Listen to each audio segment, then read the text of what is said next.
All right, guys, hi, and welcome to part two of the start of World War One.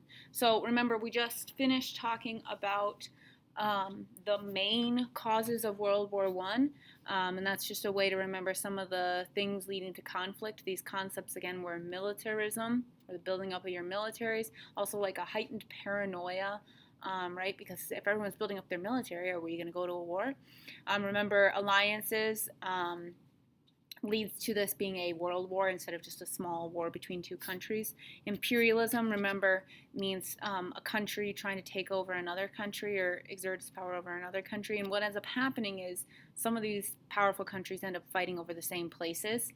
And nationalism, again, means like love for your either your nationality or your ethnicity or for your country and wanting what's best. And so when we talk about the spark that happened in the Balkan Peninsula, that's really what leads into World War One. This mainly was related to imperialism and nationalism. So what happened? This is mainly between Austria and Serbia. It only affects those two countries directly. So on June 28th, 1914, Franz Ferdinand and his wife, they were soon to be leaders of the Austrian-Hungarian Empire. They were like next in line for the throne. They were killed in an assassination attempt that was successful. So Franz Ferdinand and his wife were visiting Sarajevo, Bosnia. So it was the capital city of Bosnia, which had just recently become part of Austria. Remember, they added this small Balkan area, and made it part of the Austrian Empire. Remember, Bosnian people, if you look back here, we talked about how if you look in the pink right here, this is Bosnia. It's added and is now part of the Austrian Empire, and that frustrates people of Bosnia because they're ethnically speaking Serbia. That really frustrates a lot of people in Serbia as well because Serbia feels like this whole pink area, right, should be part of Serbia because they're like the same ethnicity. So, there's a terrorist group called the Black Hand in Serbia. They were Serbian nationalists who wanted Serbian people to be their own country. They were upset about this, and so they're going to plan an assassination of this Franz Ferdinand. So they threw a bomb at his car. Ironically, the bomb bounced off and it injured people in the crowd that were like waving to the Archduke rather than hurting the Archduke. Now, Franz Ferdinand, he felt bad about the people who had been injured, and so he insisted, like, let's go to the hospital and visit these people that got hurt. And so the person driving the car is on the way to take him to the hospital. He took a wrong turn, and he literally went right by and got stuck or something by Gavrilo Princip, who is one of the terrorist members trying to assassinate this guy, Franz Ferdinand. And so this Serbian nationalist, he was horrible at shooting. So ironically, like it would have had to been kind of a perfect shot. And be in perfect distance. So Gavrilo Princip, he was horrible at shooting. Like he had a record of being not very good. And so he was able to be really, because of this wrong turn, he was able to be really, really close to the car within feet. And he fired the pistol at, very close range, was able to shoot both Ferdinand and his wife, and they both died within minutes. Now, after this assassination, Princip was arrested, and basically the Austrian-Hungarian like FBI or their top law enforcement officials, they interrogated him and learned that basically they had got these Gavrilo and his like group of people trying to assassinate this guy, that they had got their weapons and their stuff from the Serbian government. And so this then was used as an excuse, basically, like, are you kidding me? Like, the government of Serbia is giving them weapons. And so Austria is going to use this assassination as, like, a pretext to crush Serbia and take it over and make it part of the Austrian Empire. Remember that something I want you to keep in mind, though, that I didn't really say in the slides, is that the Serbian government wasn't all in on it. There was one nationalist terrorist who was part of the military was kind of a head up in the military of Serbia, and he's the one who gave these guys the weapons. It wasn't like all of Serbia was in on this, but still, it looks really bad. Here you can see a picture. This is an actual picture of Franz Ferdinand and his wife within the actual car. These are both pictures of Gavrilo Princip, again, the guy who killed the Archduke and his wife. Again, here you can see. So here's Bosnia, okay? Here's Serbia. So they had annexed or made Bosnia part of Austria, and that's frustrating to Serbia and a lot of people in Bosnia. Now, what I want you to do is you made a map, right? And you also have questions below that you should be following along when we do this PowerPoint or these slides. But at the top, the first part of your assignment was making a map of Europe. What I want you to do is add the assassination to your map. So you're going to find this area. So here's Italy, the boot, and then you're going to find this peninsula. If you go over by kind of close to the water, Sarajevo is where it happens. So you're going to just put kind of in this area, or where maybe draw a line to it, and you're going to write assassination of Archduke Franz Ferdinand, and I want you to put the date, June 28th, 1914. So again, right here, you're going to put June 28th, 1914, assassination of Archduke Franz Ferdinand. Okay? If you need to pause the video, you can. Okay, now Austria. Rather than kind of seeking a diplomatic solution, meaning talking it out with Serbia, they're really going to use this as a pretext to take over and declare war on Serbia. So Austria presents a list of ultimatums, basically, that Serbia can't possibly meet, and when Serbia doesn't meet all the demands, Austria starts to prepare its army to take them over. Now remember, before the World War I starts, Germany and Austria, they already had an alliance with Germany, Austria, and Italy.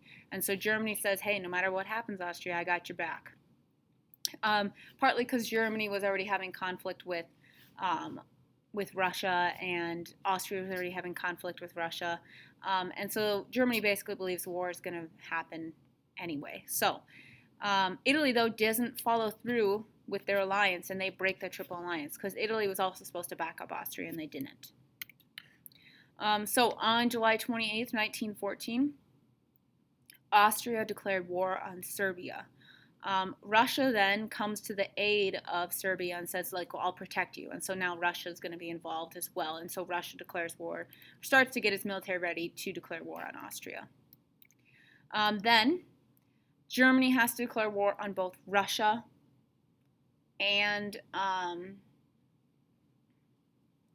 right after this, on France as well. So the reason that Germany is going to have to declare war on both Russia and France is partly because of their alliance. It's also because they have this plan called the Schlieffen Plan, which is their idea for how they're going to win the war if war breaks out. So their plan is to take over France first quickly within a month, and then rush back to Russia in the east, and take over Russia. And this is because they don't want to have to fight a war on both sides of their country. Because if you, let me go back real quick. I guess I don't have it. Well, you can't see it great, but here's Germany. Right here is France. Right here is Russia. So they don't want to have to be fighting on this side and this side of their country. So they want to take out France first so they can focus all their troops on this side, or on the east. So they don't want a war on both sides of their country. Now, like I think, oh, actually, no, I haven't already said this, but Germany and Austria, along with like the Ottoman Empire, they become known as the Central Powers in World War I. Russia, France, and Great Britain became known as the Allied Powers. Now, I want you to add that the war started in the summer of 1914. So wherever you want, it doesn't actually have to be on your map, but somewhere on that page, I want you to add start of World War I equals summer of 1914. Obviously, we know there's other countries that are part of the Central Powers and other countries that are also part of the Allied Powers. Now, here you can see this is what's called the domino effect. So because of alliances, when one country that's in an alliance and another country that's in a different alliance, when those two countries go to war, it's really not those two countries. It's all the other countries in those alliances. And so if you think of dominoes, right, when one domino falls, kind of they all fall in line. And so that's what this picture is showing you. So if you look here, the first two countries we know are involved in this conflict are Serbia and, can you name it? What's the country that attacked Serbia? This would be Austria. So Austria attacks Serbia, and they say, well, you killed our soon-to-be leader of Austria, so we're going to take over your country. Then who comes to the aid, right here, who comes to the aid of Serbia and says, we'll protect you as you try to gain independence? That's Russia. And then who next, right here, maybe you recognize by the outfit, but who comes to the aid of Austria and says, I got your back, friend?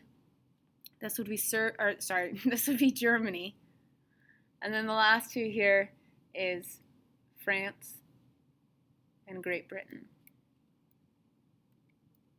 Oh, here. So I did talk about the Schlieffen Plan. I couldn't remember if I had it in the notes.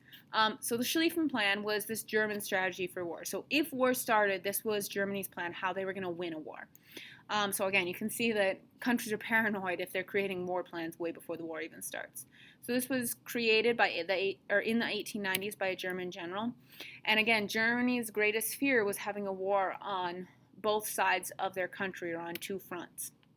So if you think of like, here's Germany in the middle, to the west of Germany right here is France, and to the east of Germany right over here is Russia. And they don't want to have to divide half their troops on this side and half their troops on this side. So they're trying to avoid this war on two fronts. So Germany's plan to avoid defeat is to first take out France really quickly and then go fight the Russians. So again, they were going to go west and take out France within a month or 30 days before Russia really could get its military ready and going. Now, their plan was to go through Belgium. And I think I have a map on the next page, so I'll show you where Belgium is. But their plan is to go this way, go through this little country right here called Belgium, and then into France, defeat France quickly, then go north across Germany. And they controlled Poland at the time. That was part of Germany. Go north across like the German, northern part of Germany, and use the German railroad system to quickly get all their troops over here to Russia. Now, once Russia starts to get its military ready to help defend Serbia at the start of the war, Germany has to decide, are we going to follow through with the Schlieffen Plan or not? Because if we're going to follow through with this plan, that means we have to quickly declare war not just on Russia, but on France as well, and we have to enter France first. So once they invaded Belgium, though, which was a neutral country, Great Britain then joined the war because they're saying, you can't, like, that's not a good war tactic. You should not be invading neutral countries. And so this gets Great Britain involved. So here you can see, here's Belgium right here. So Germany goes through Belgium. Now, you might ask, like, well, why the heck did you go through Belgium rather than, like, right here? You share a border with France. The answer to that is that Germany and France had a long-standing dispute. Actually, they had a war in 1870, so, like, 45 years before they had a war. And Germany had won that war, and they had taken a chunk of land here from France. And so they already kind of had this long dispute of not being very close to each other. But the other problem was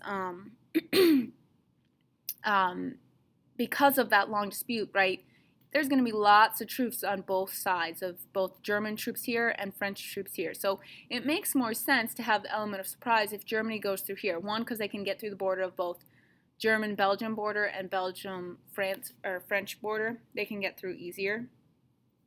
And then the other area is not just easier, but again, that element of surprise. And here you can see the trench lines, which we'll talk about trenches later on. You'll read about them later this week, that form both. Mostly we talk about trenches on the Western Front, but they also formed on the Eastern Front. This right here is showing you, you can see here it says German submarine war zone. This is where basically any ships, whether they were merchant ships, like passenger ships, military ships, any ship in this area was shot down by German U-boats or German submarines because we were like, they told people like, we're at war and we're going to assume anything in this area is our enemy, so don't even bother. And so it's significant because there's some U.S. ships or U.S. merchant ships that are shot down that frustrates the U.S. Now, many people were super excited about the start of World War I, ironically. So when war started, people were not like upset. Everyone actually thought like this is going to be a short war, like maybe 6 weeks. It'll be done before the end of the summer. And you know what? Like if we're on the winning side, it's going to bring a lot of glory to our country, and we'll maybe get some territory or land out of it. And so news of this war was greeted by most Europeans with enthusiasm and patriotism and like nationalism, meaning love for your nationality, your ethnicity, your country. Part of the reason that people were pretty excited about it too is that the education in most countries during this time was that like they were telling their youth, their kids, their students that, you know, like war is good and it brings glory for our country and it's your duty to your country. And you know, if everyone you know as an adult is like telling you all these things for your whole life, you start to believe it. Part of the reason for doing that is because if war broke out, they wanted to make sure that there was cohesion or unity within their country, that everyone was in support of this. Thus, Europeans marched off to war, and they weren't sad. They were excited about it, and they thought this is going to be an adventure. It's going to bring glory for our country. Now, really quickly, what we see happen is that the war quickly turns into a stalemate where neither side can really move forward. This is because both sides were digging trenches to protect from enemy fire. And so trenches were kind of like a long tunnel that doesn't have a top to it, though, that troops could hide in. You guys have probably seen pictures of them or movies that show trenches in World War I. Now, the problem with trenches is if we have a trench over here on this side and you guys have a trench over here, if I'm in my trench and you come running at me, right, it is very easy for me to stay safe but to shoot you down real quick, and vice versa. So it's very difficult to take over a trench and then gain land in this system. It's also difficult not just because of a trench but because of new modern technology. So there's lots of new military technology here. You can see machine guns, aerial bombing, poison gas, flamethrowers, landmines, and tanks. And so basically there's all this new military technology, but really like their tactics and how they're planning to fight and take over and win this war are the same. So there's still like thousands and thousands of troops over here, and their plan is just send out a whole bunch of troops to go conquer and gain the land and force the enemy back. And that really doesn't happen because you have all this great technology like a machine gun shooting from here, mowing literally thousands of men down in minutes. And so really you see not much advancement because, again, the technology has improved so quickly, so much, and yet they're still trying to fight the war the same way. And so really what you see is that you know, people would leave this trench over here, let's say, come over the top and to go run in this no man's land to try to gain the other trench. And really what you would see is that there would basically be mass death, thousands of deaths in very little time with very little advancement. Now, if you have a chance, I will be posting this Life in a Trench video to Schoology. It's a quick video. It's only like 3 minutes, and it's really good to watch to kind of get more of a feel and experience of what it was like in a trench. Again, here you can see some of the new technology. Tanks weren't used until a couple of years into the war, and planes were not very commonly used. But machine guns, poison gas, those were like all the time. I'm